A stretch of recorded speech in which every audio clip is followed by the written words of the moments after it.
and welcome to Perspectives, where we take a deep dive into the issues of the day and where we take a look at people's opinions on such issues. I am Ruth Osime.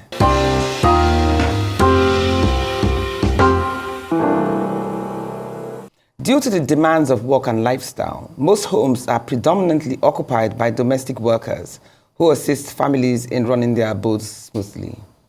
For their employment, some people rely on traditional methods like references and recommendations from friends or family. While this can work at times, it often comes with its drawbacks.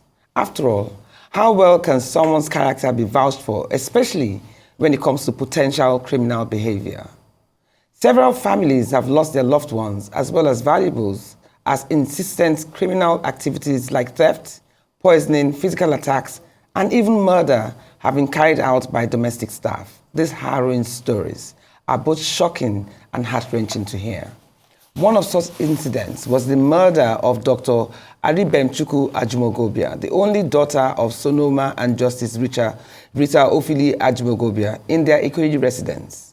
She was stabbed to death by newly employed staff of less than 10 days. Can you believe that? Her body was then dragged to the front of the gate to make it look like she was killed outside the premises. And even though all the bloodstains inside were carefully cleaned, they missed some spots because it happened at night. Cases like this have not only shattered the trust between employers and their domestic staff, it has highlighted the urgent need for Nigerians and corporate organizations to conduct thorough background checks and verification processes before employing or engaging any individual as a domestic staff. We're heading for a short break, but stay with us because we'll be right back to get acquainted with our guests. Bonike, Thomas-Ojo, and Esigie Aguele. Perspectives will return in just a moment.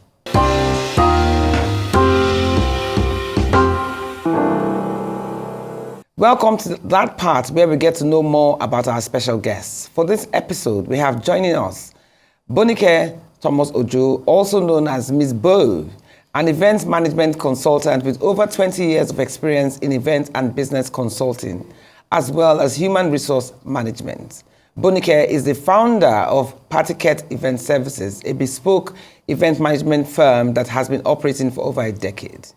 In addition to her event management work, she is the founder of Domestireg, a vetting service that offers medical background and criminal checks for hiring all forms of domestic staff and personal assistants.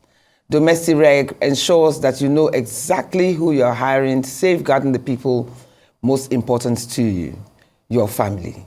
We also have the privilege of welcoming Esigie Aguele, the co-founder and CEO of Verify Me Nigeria, a company whose service allows individuals and companies to quickly identify, confirm, verify, and aggregate identities using technology that compares ID documents and biometrics with information from national databases. Esigie's extensive expertise as an enterprise architect and business transformation specialist spans over 23 years, encompassing the fintech, telecoms, and U.S. federal government sectors. A very warm welcome to you both for making time out for this timely conversation in Perspectives. Thank you very much. As you know, this is a very deep issue that is very close to the heart. You know, I mean, the harrowing stories that we have heard. I remember this Ajimogobia story. She had only been there.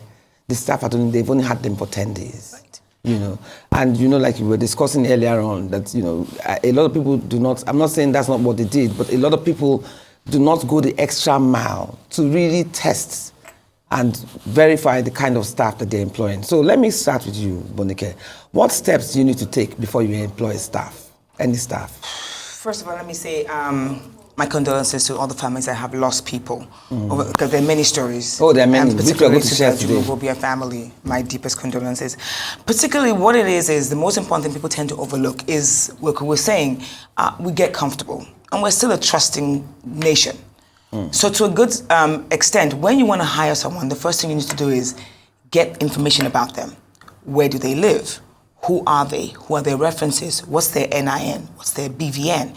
Get all the information, get a passport picture, and then do a background check on them, both medical and, like, I don't want to say criminal because that's assuming they're all criminals, but a thorough background check. Get to know who they are. Because most times they will come and tell you all kinds of stories. My madam has traveled. No, so that's the most the most popular one. I've lost my madam's number. I lost my phone, or my madam has traveled. And I always ask them, if every madam has traveled, then who's hiring? You know, or I lost my phone, or I lost my SIM, and I do not accept those. You have to have a reference. You have. Where did you work last? I need her number or his number so we can speak to them and be sure that you didn't. And I will tell them that you didn't steal or rob or do something evil. We tend to overlook that. Somebody sends you somebody from the village, I know somebody, and they will send you someone. And then we talk to them briefly and we hire them. And you're hiring perfect strangers into your personal space, into your home, without knowing who they are. And that's one of the most important things, is to vet and check properly. Let's get to Esigie. First and foremost, tell us why Verify Me even was set up in the first place. Explain that story first before we now even go to the process of checking your staff and what have you. Yeah, no, so, the story of Verify Me is a very interesting one. My co-founder, the first founder of Verify Me, Tunji Oluwole, came from the United States actually about 10 years ago. He came with his wife and son, hired a cook, and actually went through the process of doing a minimal, I would say, check, because at the time we didn't have ID verification. Within days, he had been poisoned by his cook. And this was all over the news in VGC. It was breaking news. And they slept for approximately 18 hours. And when they woke up, their house was completely cleaned out. How long had they had this cook? It was maybe a few days. He had been cooking for them, enjoying the rice and stew and jollof they were dreaming about from America at the time. And interestingly enough, they caught him a few days later. And he had changed his name. And this is one of the very strong arguments we always make about AML compliant ID, and what the great thing Nigeria has done with NIN and BVN in terms of putting biometrics behind it. Because without that, you can always change your identity, right? Yeah. And so they were never truly able to get justice. In fact, the truth of the matter is this person is still out there today. Are you serious? Yes. But what were the challenges that they faced that he couldn't get justice? Because he had changed his name and there was no formal ID to say, okay, put your fingerprint here, right? Okay. This is you. You cannot, that's your face that's coming up. We've registered you as this. Right. This is why we actually have national identity that is backed by biometrics, right? It's so that people cannot change their identity. Yeah. Otherwise, you can change your identity. Okay, but when it comes to times to what's the process that you go through? Because you mentioned some brand called a product called Pluto. What is the process you go through from beginning to end when it comes to getting all this information that you require to put in for any staff? Yeah, no, fantastic. So the first thing is, you said people don't go the extra mile, in your opening statement. And one of the things we've worked very hard to do is make sure that maybe it's not a mile, right? Maybe it's 100 meters instead, so a very short distance. Is about making it easy because people in Nigeria have so much other things to do and focus on. We've been building, I would say we call it backward integration to government data sets. So things like identity, first of all, but also criminal databases, driving records, all sorts of, payroll records, data sets that are actually, authoritative sources. And we use NIN or BVN to link all of them. And then we aggregate the data, run them through algorithms to give risk scores to our customers, to make the analytics and analysis much easier for them. And so they can see, is this person, a 90% risk or 50%. So in terms of what needs to happen, it's really about maybe a 2 or 3 minute registration on Pluto, which is the branded solution. So pluto.verifyme.com. You can go there to get it. It takes 2 to 3 minutes to register. And you can actually verify both banked and unbanked. So, our app allows you the ability to send a link to somebody so they can fill in the information that gets verified themselves. Or you can fill it in for them if they don't have a smartphone. So we can deal with both smartphone and SMS hiring. The other thing that we do is that you get 2 sets of information. The initial set is real time because all the identity and biometrics and checks is immediate. You can know whether it's that person. And you can get an initial score. And then in about 48 hours, when we finish all the employment, background, criminal, and address verification checks, including frequency of movement, right? It actually comes in and adds to the score as well. So you get a final full report, which, by the way, we call the 360 inside view on a customer. Yeah, but how much is this? Is there a charge for this service? It is. And is it a one-off? It is a one-off because, there's no reason, but we give you, it's tough to say one-off. It's 10,000 naira, right, for such a check, because we leverage so much technology to be able to accomplish this. It's not so much as a one-off. You don't need to keep checking somebody. For example, you have a cook. But what we do for you in our packages is we provide solutions such as continuous monitoring. So for example, if we know that the person has moved, or there's, you can hire somebody and then somebody else basically says they hired them or hire them through our repository. You can get those types of checks. So that's it. And it's also continuous monitoring because, one of the big problems we have in Nigeria is, the ability to get some kind of justice when somebody Exactly, I was just going to ask about that. Okay, after you've gone through all of this, and then the required punishment now is now supposed to take place. Yes. What now happens? Yes. So we give us examples of situations where victims have been left frustrated after going to the police. Well, so so there are many reasons for that. In Nigeria, with people being frustrated with going to the police. I think some of them are structural. So you look at Nigeria today. I think there's even a bill to decentralize police to make it state policing. One of the big problems we have is trying to solve local problems on a federal level. Okay. Right? You can't federally police Nigerians living streets locally in their homes, right? Because all solutions, security solutions, have to be tailored to the local region, right? And so when you're doing it nationally, it now kind of constrains budget to, you can't have budget prioritization for 1,000 different customizations on a security level, right? So these are the things that we really need to think about. So what the government is doing now, hopefully it goes through with state police, is very, very important. That's really because, we can also hold our governors, right, and say we have a security problem, we're getting robbed, and people are not doing anything about it. Now, to go back to the other part of your question, we don't look at it so much as punishment as much as we look at it as justice and recompense, right? So a big problem we have in Nigeria today, for example, is somebody steals from you. We had one recently because they call us, my driver's run away with my car, right? Well, yeah, really. And so what we can do for you with Pluto is that with the few clicks of a button, you can report it.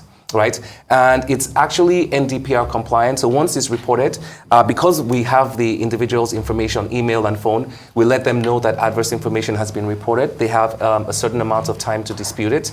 And after that time has passed, we actually propagate that information into their record. Now, because, for example, on the B2B side, as everyone knows, we're big on the B2B. We have about 400 banks and thousands of customers connecting to us.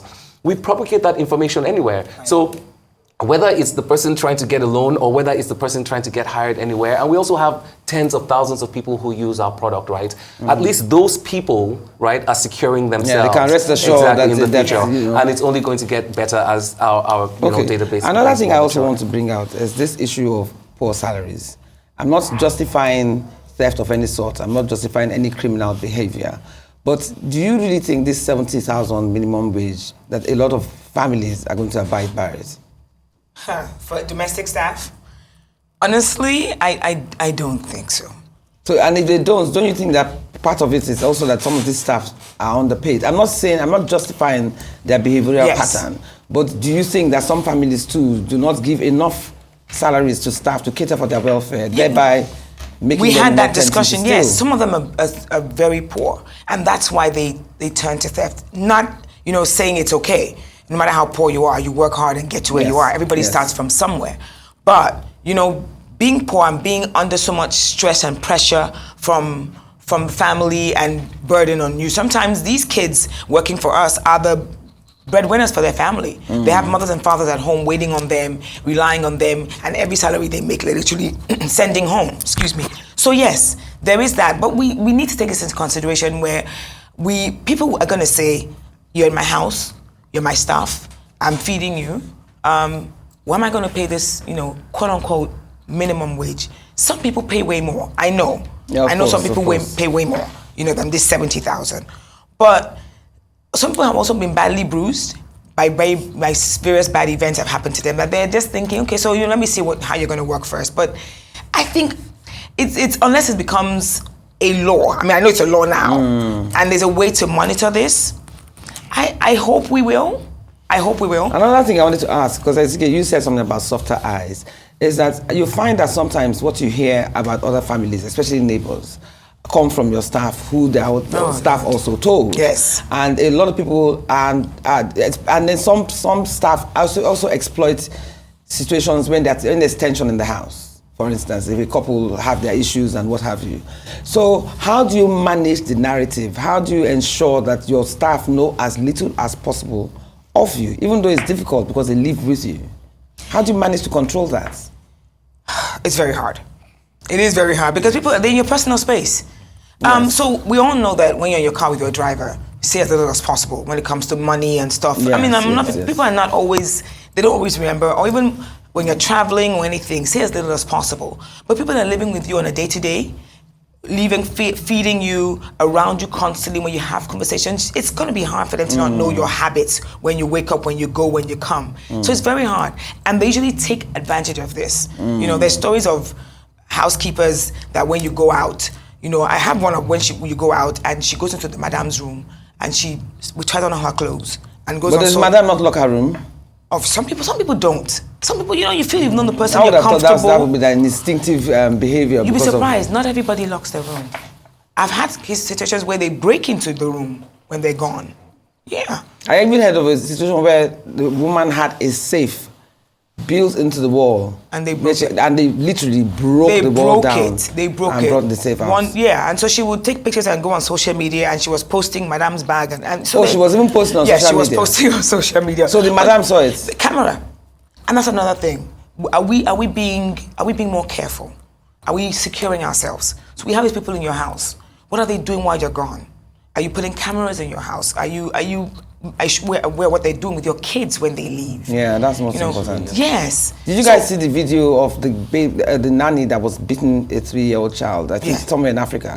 Yes. And was flinging. I mean, that was just so heart-wrenching. Yes. Do you understand? Really beating the cat. There's a picture. There's a video of a nanny, and this is a little bit gross, taking a pot they were cooking with, and she was peeing in the pot. Wow. And she works for elderly. And that's another thing we're having. We're having a lot of elderly abuse. Oh yes, I mean there was there was somebody's mother that was murdered. Yes. By her staff. By her staff. Yes. So it's that's a whole new. It's a whole new level. That's a totally new level. I mean, as in a lot of old folks that are dependent on staff go through this. Yeah. They bully them. They torture them, they threaten them, and then whatever you send to them, half the time the person you're sending it to doesn't even enjoy doesn't get it. It's the staff that gets doesn't get it. So there's just so many harrowing stories. Yeah, and you know, if I can just add to that a little bit, because it's about everybody has responsibility here. So one thing we've seen, you know, since we've been in this business is that people don't start out with the worst crime. Right, they always graduate. The first crime is most likely never murder. But you will find along the way, in terms of probably 10 or so, previous crimes, right? There's so many people that know of that crime that they did it to, like, at least they're out of my life, and that's how big right? And one of the big things we have, it's almost like, you know, I look at it almost like how a bank has a responsibility to report bad debt, right? So that we can build proper credit in Nigeria. We actually have a responsibility to report these things. And a lot of us don't actually look at it like that, which is also a problem. And this needs to be socialized, right? You're letting it go, right, is making somebody else unsafe. No, but can I, whilst you said that, I feel that a lot of people, and I'm talking from experience, my sisters have had the experience, I'm sure both of you have. The truth of the matter is that when you even report it, nothing happens.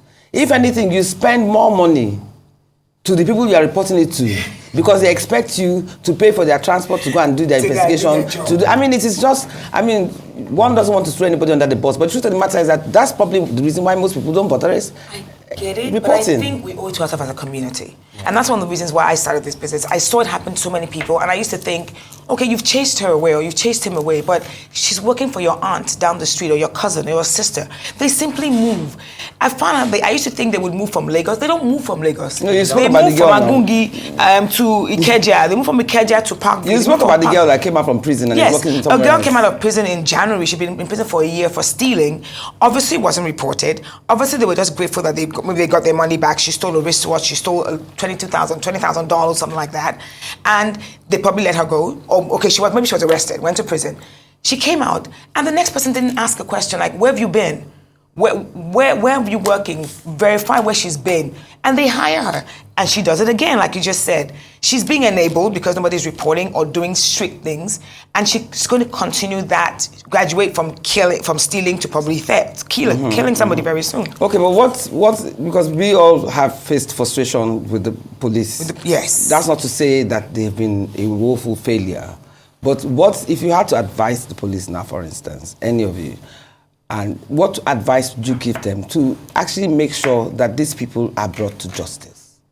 Because these are part of the challenges why people don't bother reporting. Absolutely. So if, as security experts, if you had to advise the police, for instance, what would you advise them to do to tighten the belt a bit more so that when you are reporting to the police, you really feel that justice will be served? What would you advise? So, for me, I think that the first step obviously will be state policing. It really is, I think it's the key step to start addressing our problems locally, right? Because you can have one state, the problem is armed robbery. Another state, the problem is that they're stealing the street lights.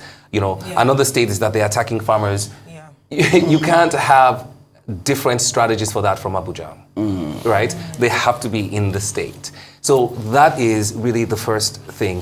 And I think once you do that, you will find that the powers that be in that state are able to bring the security budget to bear, right, for their specific customized solutions, right, security solutions. That's really where I think, we can have the most impact, when we're going to do this. Because then you can also directly have KPIs, right, for them, and for this with the governors, in your local community. So I think that's the biggest one. We also need to just socialize everybody, right, to know that, it's very important to enforce I would say, enforce prosecution of crime, because there's kind of like a moral hazard that reverberates across the society when you don't, right? And it kind of tears at the moral fabric. You just have to. And we have to just understand that discipline is very important. Okay, when you talk about moral fabric, there's some staff that you've had for a long time, 10 years, 15 years, 20 years, and what have you. Do you think that it's only proper that you go the extra mile with staff in the sense that maybe pay for their children's school fees, pay for their rent, or give them money to get a place, or build their own property, what have you? Do you think over the years, such acts should be performed where you can actually get them to even become more loyal to you?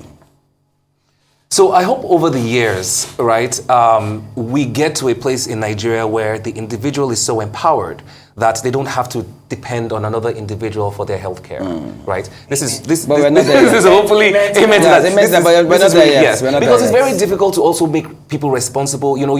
Because you all have your own family. You know what I mean? As well, how many people can you be responsible for? No, but if you've had a driver for 30 years or 40 years, I think that's fair. Yes, I think that's fair. Or even 20 years. Yes. It's only natural. How much is it going to? It's not going to cost you that much. You have to be your brother's keeper in Nigeria, exactly. Right? Especially when you have the means. It's so difficult to have the means to help somebody. That person is working for you very hard. You're enjoying yourself, and the person is suffering. And think there are not going to be thoughts of, I would say, envy or, negative thoughts about why can't this person just help me, right? And what's the big deal in helping? Sometimes, where some people are, the help means nothing to them. Exactly, that's what I'm saying. Right? It means nothing. And we really do need to do it. I mean, I would tell you what even one of my experiences, for example, is, looking for homes in Nigeria, you see a beautiful home, right? And I've actually had this, and we wanted to get it when we were moving in. I went to the BQ. And I told the agent, right, that you should tell the owner of the house that they're very wicked, right? That I will not put my dog in that BQ, right? I told him, I said, I cannot get this house. To build a BQ like that in such a beautiful house. I said, you're a very wicked. The mindset, exactly, right? And we also need to change that. Yes, we need to. Yeah. Because if you think about it, especially even if they don't know the value of what you have, when they see what you wear, when they see the cars you drive, how much is it to take care of your cooks, pay school fees for your cooks' children and what have you. But then again, there's also the over-familiarity, there's also abuse of that. Exactly. Because you can also now have staff that because you've done so much for them, and they seem to have insatiable appetites, they expect more. And get entitled. Yes, they get some sense of entitlement. Yes. So yes, I've known people that have drivers that work with them for 25 years. They've built houses. They've sent their kids to school from these jobs. But I've also known friends that they start off their drivers good, to buy you a phone. They start to pay for your kids' school fees, and then, like you said, they start to ask for more, and they start to get an attitude when you don't give them. They get entitled. Like, why aren't you giving me this? Exactly. And so where do you draw the line? And that's the problem people have. Some people just don't know how to handle it. Some people don't know when this is a favor or this is my boss being, benevolent to me because they care about me. But they take it overboard. And there's also the fear that, in fact, the more familiar your staff is with you, the chance, the more bigger opportunities they have to steal from you. So I do say yes, and I do say after. I do say, you said it's a one-off, but I believe every year when your staff, you need to verify. Reconfirm their references, addresses, because I think we've been with you for 3, 4, 5 years. We let our guard down. We're comfortable with them, but is that person? Do they still live where they said they live? Is their family still where they say they are? So when we do our vets and checks, we check you back to your village, wherever you are. Your village is in Kafancha. Okay, we'll go there. Katsina, we'll go there. Check your references, vet them, take a picture, and do the medical background check, which we spoke about. But when you talk about the job that you do, how long does it take to get? If I come to you now and say, okay, fine, Bonike, I have this girl or this man or whatever that I want to employ. How long will it take for you to get all the information required? So the first thing we'll do is, I first advise my clients, don't be in a hurry. Because most people are in a hurry, I want the person now. Let's do a proper check, do a medical check. That's the most important thing. So they don't have HIV. Because I've had many people, you check them, the girls look perfect. They go and they come back HIV positive, hepatitis B. That's happened to me many times. And so check the medical checks. When that's done, then we'll do a background check. At least you know that she's not going to, give you something. Mm-hmm. She can be in the house if you want. But I'd say let them stay and then check a week if it's in Lagos or Ibadan. But if it's out of town, if it's, the north, I would say 2 weeks, depending. And it depends on how much and how good the information they give you is. Most of them don't know their addresses, don't know their bus stops, don't know. So we actually have to go. But we physically go and verify these addresses. Okay. Anyway, we're going for a break now, so we'll continue with this for the second part. So don't go anywhere. Grab your cup of tea, as I always say, and see you back soon on Perspectives.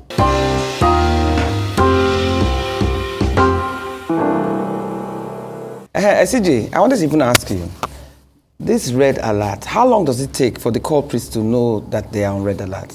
Once an alert is initiated, it's immediate because we have their email and text, so they get that. If we have mail information, we also mail to them as well to say there's been information reported, this is the information, you have 10 business days to report. Now, if it's what we consider like very serious emergency, maybe the person has done something very dangerous, that automatically comes with a police report. If they have a police report, we will report it immediately. Anybody who checks our repository will be able to be safer because they have access to that information. Okay, but has there been any success stories? Many, many success stories. So give us some. On 2 sides.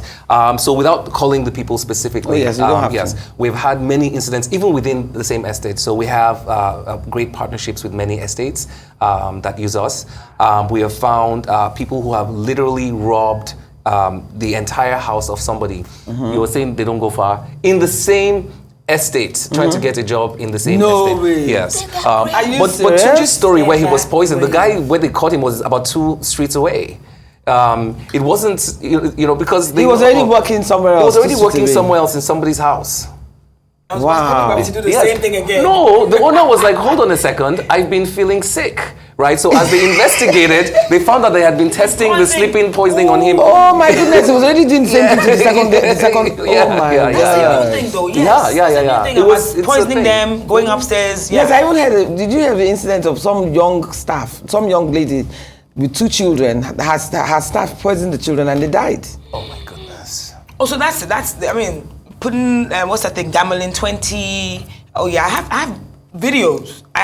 Yes. Of what? Making them sleep? No, the kids confessing that yes, we put Gamelin 20 and they're like, why? Because I wanted to eat vegetable and you said I couldn't have any. Wow. That basic.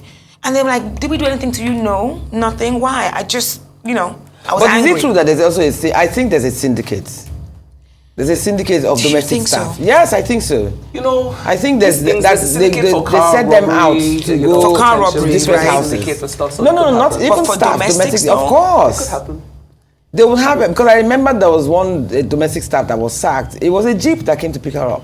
Oh wow! And the person in the jeep was wearing chef's uniform.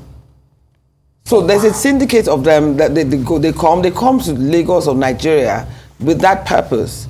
Work for somebody, steal what you can steal, because they also have people that they talk to. I've had situations where jewelry was stolen and you talk to the staff and she will tell you, oh, I met one man somewhere, he said I should come somewhere, this, that and the other. And then half the time, the jury, it's not even with them. It's with these people that they've stolen it for. Oh, that happened to me. Exactly. My nanny went out and came back and she said some guy had spoken to her on the street. Yes, I've heard that. But that one, they claim is some kind of hypnotism they're doing. And she came back and she cleared all she had and she cleared my entire layer of drawers and gave it to him. And he told her to bring water and salt and stuff. I went to the police and the police just laughed and said, Madam, that's shosho. I said, what is that? Yeah, that's the first time I heard it. She said, Madam, they just did shosho. And it happens so around by the Ember months, actually way before, so like October, September, October. Because of Christmas? Yes, they start. They're really there. And they're targeting these younger girls. So even the girls that don't want to steal. And she came back and she was confused. She had no idea what had happened to her. I thought it was a lie. That's exactly what happened to my friend. I thought it was a lie. And my neighbor said, Miss Boyce, happened to my mom. My mom would, happened to my mom. They hypnotize you in some way. I don't know how true, but the police seem to know. It must be true because if it's a story that reverberates a lot. But I remember clearly the man said, you can lock her up, but it's show, madam. And I'm like, what is that? He goes, it's a thing they do, but she's a bit too old for them to have fallen for that trick. That's what he said. It's a trick that they do. So what did you now do with the staff? I mean, it wasn't that she stole. So I didn't fire her. She continued to work for me.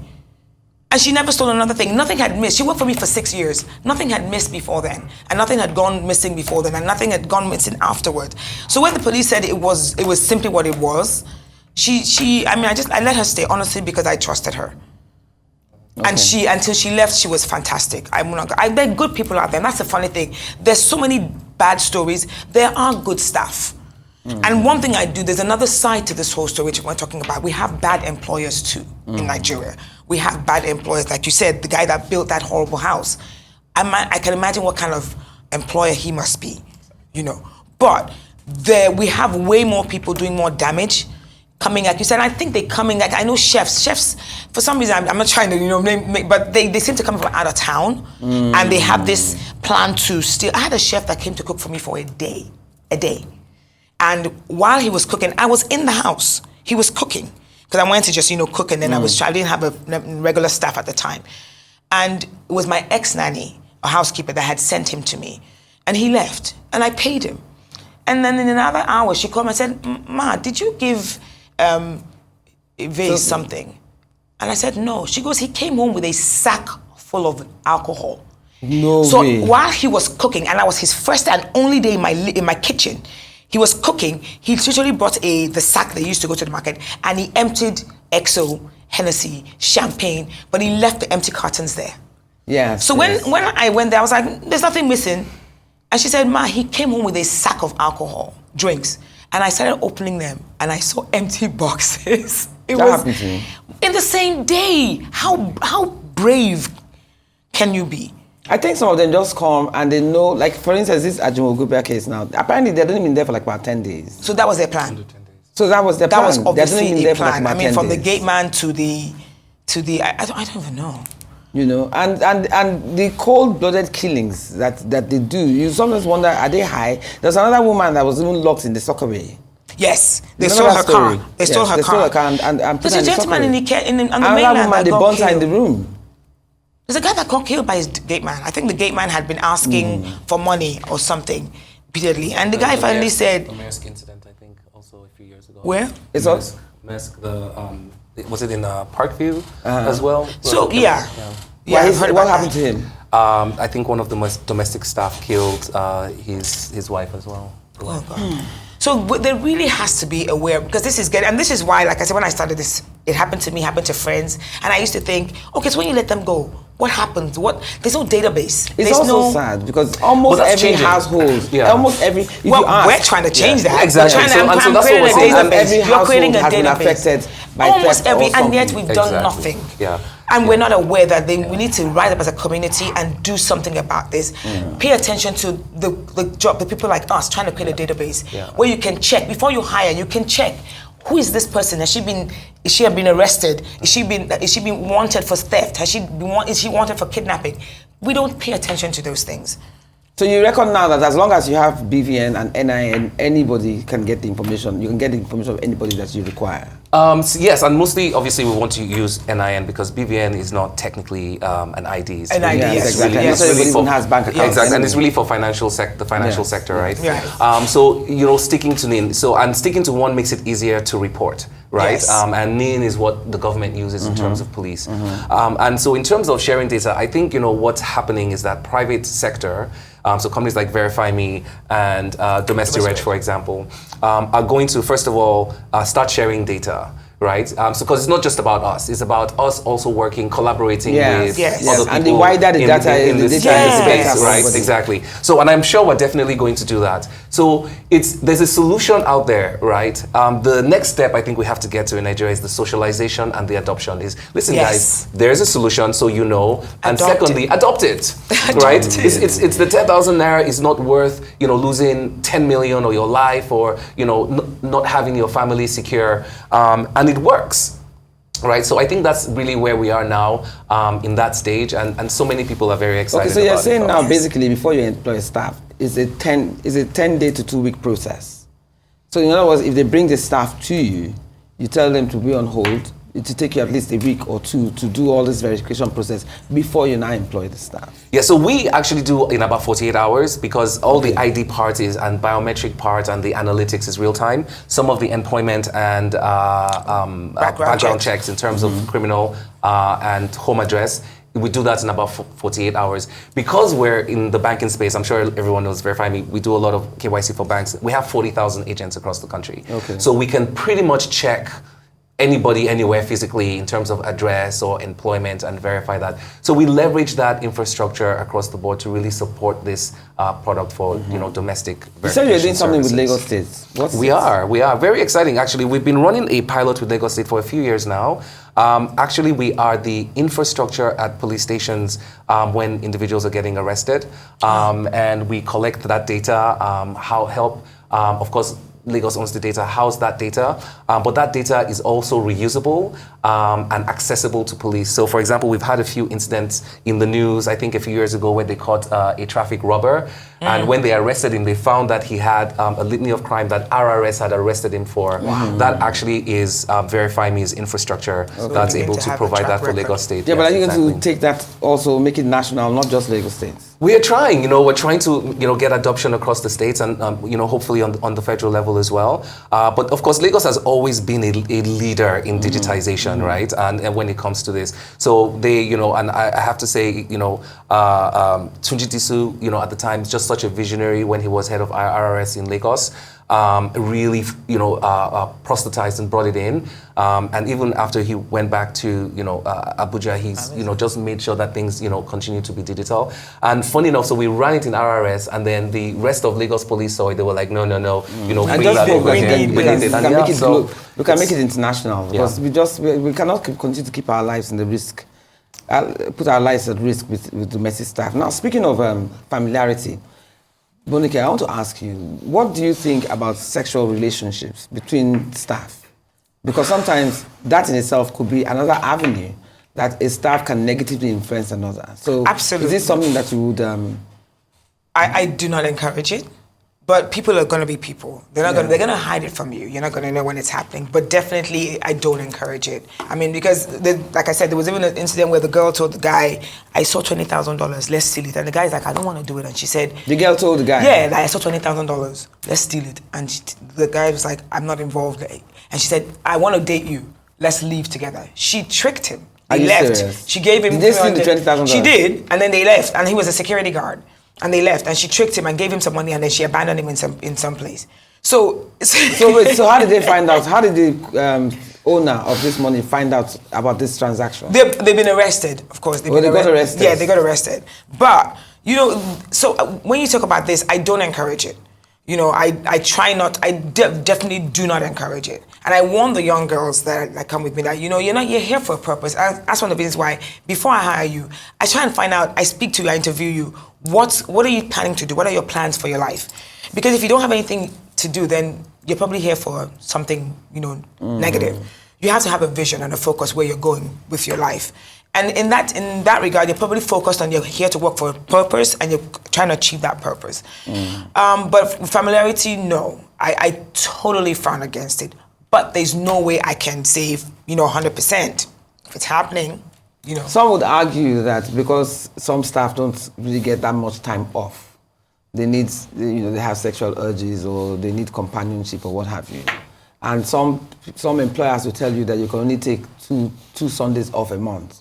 Some staff will come and say, oh, they want every Sunday off or they want the weekend off. While others will tell you, no, you can't do that, especially maybe when you have young children. You can only take two Sundays off every month. So which do you think is a fair balance?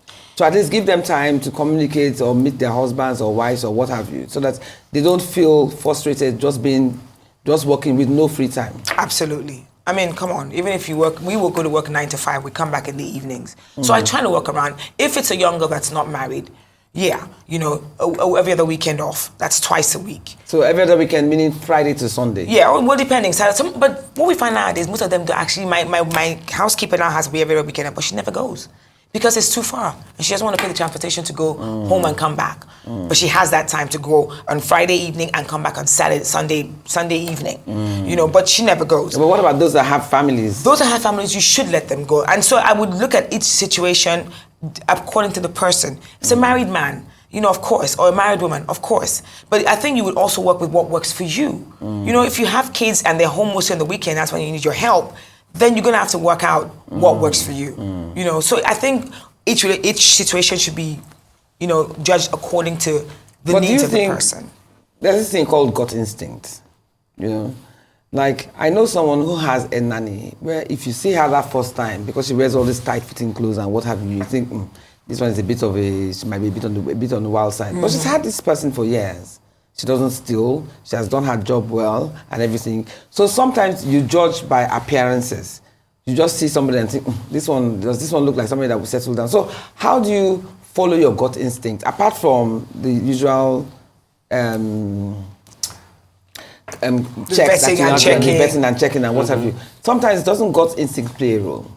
I believe it does. Or shouldn't it play a role? Yeah, no, I think so. And I would, I would say that it's almost no different from hiring in the corporate space, right? Exactly. You need to be able to detect integrity.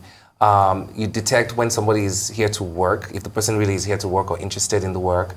And these are things that unfortunately you don't have the luxury not to have, when you're managing staff in the domestic space, right? You just have to have that sixth sense. And it has to happen early. It's not 5 years in, right, that you start, putting out your testicles to see who the person is. And for the most part, it works for human beings, for all of us, right? We can definitely get a sense of people. Look at what is telltale signs. If, for instance, even in the corporate world now, and I'll ask you in the home, but let me ask you in the corporate world, what are the telltale signs that instantly show you red flags? Oh, you always know when people. First of all, let me just say this: at Verify Me, I have the best team in Nigeria. I believe. Modesty certainly isn't your strongest point. No, not with my team because they're really fantastic. I'm telling you. But I would say that, and I did a lot of hiring in another country in the States, in the engineering world when we build projects, and it's different because I think there you're not really trying to detect integrity. People kind of come through the door with that. You're just detecting more cultural fit. Yes. Here you need to hone your skills for checking for integrity. But there's signs, right? When you give somebody work, right, you can always tell, the devil's always in the details, right? How the person approaches the work, you know whether they're interested in the work, how they do it. How proactive. They are, how they think about certain things. You really generally can tell, right, if this person is going to work. Most times, 60 days, 90 days into it, when you're trying to get rid of somebody, you normally are like, I knew that first week, when this person was like, or the way they abused that person, that they were just going to be married. Exactly right. So there are always signs. So the trick is, just really, really look early, have a probation period, so you're not dealing with any, I would say, labor issues in terms of, trying to go through a separation, with an employee, but really try to hone those skills. Okay, now that you said that, I also want to ask, Bonike, sometimes, especially when you want to follow your gut or when you want to test the person's character and what have you, do you sometimes intentionally set some little traps? Absolutely. To see how they react. He's coming from a technical standpoint. My background is in human resources, so I believe I interview very, very well. And there's always gaps in the story. If you look at even in the world, in business world, if you look at there's gaps. There's always gaps in what happened in this place to this place, which is what happened with that girl that went to prison. Whoever hired her next didn't ask, where were you? Where were you in the last 1 year? And her story would, if they had pressed enough, her story wouldn't have fit. Because you have to say, well, okay, so who's your boss for the last 1 year? Or I went home to the village. Where? What were you doing? If you press enough and you ask the right questions with your instinct playing, you find that these stories don't align. Something is wrong. Mine is actually when you set traps. Yes, but when you hire them, for instance, I usually probably the witch boss for the first month or two. You know, I'm really tough, and because I want to see what you're doing, and I would, you know, leave my jewelry around. You know, leave my door open. Yeah, that's personal. saying, yes. You know, and see if you're going to, or send you on an errand and give you a list of things to do, monies, you know, and then maybe for the first 2 weeks, don't ask for feedback or a breakdown, and then out of the blue, just ask you, oh, you know, you went somewhere.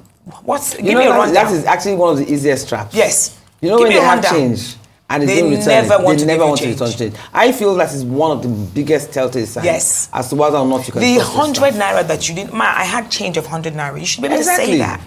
So I let those things go, and I'm watching that, and in my field too, we have traits to look out for. Yes. There's also a 30 to 60 day probation period, even though I don't tell them, but in my mind there's always, and I will tell my people that I train that yes, they do 30 to 60 days, watch her. Is she clean? Is she doing things right? Is she giving you change? Is she organized? Is she doing what she needs to do? But particularly with change, they, like you said, they will never come back and say, so I let it go, and then I'm like, but I thought you had, what did you buy? Break it down. So you have change. Yes, ma. Why didn't you say it? Do you understand? Oh, they'll tell you, I forgot. They forgot. But it's also the issue of cameras. Do you think they should know where every single camera is? So I think that's a personal issue. I have cameras in my home, and I let them know. There's a camera here, and it's watching you. Yeah, but are there places where you can put cameras in the house? Yes. They're not aware. Yes, of course. So you can let them know there's a camera here watching you. Yeah. But then if you want to, you can also have the small cameras, which you could have in the house, which is also recording. And they're attached to what? They're so easy. I mean, really, everybody should have this thing. They're so easy. They're on Amazon. I don't know if we're allowed to say this, but yeah. And they cost so little. And they attach to Wi-Fi. We all have internet. Attach them, let them be there recording the places, that even if it's just to watch the kids, the nanny with the kids. So while you're at work, it's on your phone. Wherever you are in the world, you can see your house, you can see your nanny, you can see what's going on with your kids. You can see the kitchen, you can see what she's cooking. She's poisoning you can see. Yes. But yeah, I agree with that. You can also have hidden cameras that they don't know, because they can always say, oh yeah, I turned off the switch by mistake and I turned that one off. So you can have those ones that you can tell them it's there. So they also know that I'm aware and I'm watching. We can have the hidden ones that they don't know where they are, because those ones could also be, they can, like if they know this one is here, they can go out of angle. Exactly, that's what I was They can go out of angle so that you can't see, but they have hidden ones that they don't know are there. It's really, it's up to you. I let mine know that there's cameras watching you and you better not switch it off. Okay, Esigie, what extra safety measures do you think people should take? Because this is actually has now become a menace in our society and it can't be played down. I mean, the Ajumogubia story is just one of many that we've heard. It's so I mean, sad. look at your friend, and the boy was walking 2 doors away. You know, so what more student steps do you think people need to take? Even after you've done the Verify Me process, you've done everything, what extra step do you think you know, people just need to adhere to? So, you know, I really do think that if you do, between, you know, using things like Verify Me and obviously Domestic Reg, these are the things that you can do. It will probably help you take care of, you know, 90% of the problem. And then obviously with the Sixth Sense as well, maybe you can, you know, increase that. But obviously there's no 100% fail-safe. What we're really trying to get to is get these numbers as close to 0 as possible. But, you know, the truth is, if we're not even doing this basic one now, you know, we need to. Yeah, I also think that we need to communicate more with our staff, because some people just see their staff as statues or robots. Yeah. There's really no interaction. I feel that to a certain extent, which is why I was asking about extra steps. You need to know about your staff's family, you need to know about their siblings. Don't you think that is also necessary? So there's a stronger sense of connection. And maybe if they feel that you do care, they might not be so quick to be... I don't know. I guess. Or do you think that is too much familiarity? There's that thin line. So I think for me, it's just like the corporate space. You know, if for me, you got to know your staff and know their families because, you know, everybody's building lives. Nobody, as you're working, you're also building your life at the same time, right? And so for me, it's very important to have a human connection with people around you. Yes, that's the word I was looking for, right? human connection. And you can have a human connection and still, you know, respect certain lines. Yeah. You know, but Boundaries. you know, I just don't understand how, for example, you can have somebody working for years and you don't know anything about their family or what they do. You'd be shocked how many people don't even know the surname of their staff. It will be interesting for. Yes. If there was a survey that was carried out, I'm sure 70% will not know the surname Oh, wow. of their But then especially the cooks or yes, maids because or they nannies. only see them when they need them. Okay. Thank you so much. I wish we had more time as always, but thank you so much for being with us. Happy to be Bonike, here. Black Beauty, thank you so much, Esigie, Thank you very for being much. with us. Thank you for having Thank you for your us. deep insight and your very, very thoughtful advice. And we hope that anybody that has watched this will learn one or two things from what you have said so far. And verify me is the way forward. Thank you very much. So, Bonike, thank you. Thank you. So, safety is as simple as ABC. Always be careful. There's no such thing as extreme measures when it comes to safeguarding your home and family. Security is not about living in fear. It's about living with awareness and taking proactive steps to minimize risks. To those who have lost loved ones to domestic crime, my heart goes out to them. May the souls of the departed rest in peace. For those who have lost irreplaceable valuables, when losing something valuable to the eye, you learn to treasure things more valuable to the heart. And as I keep saying, life is a learning curve. That's all we have time for today. You've been watching Perspectives on Rise News with me, Ruth Osime. Until next week, do stay safe and have a hugely rewarding week. Bye.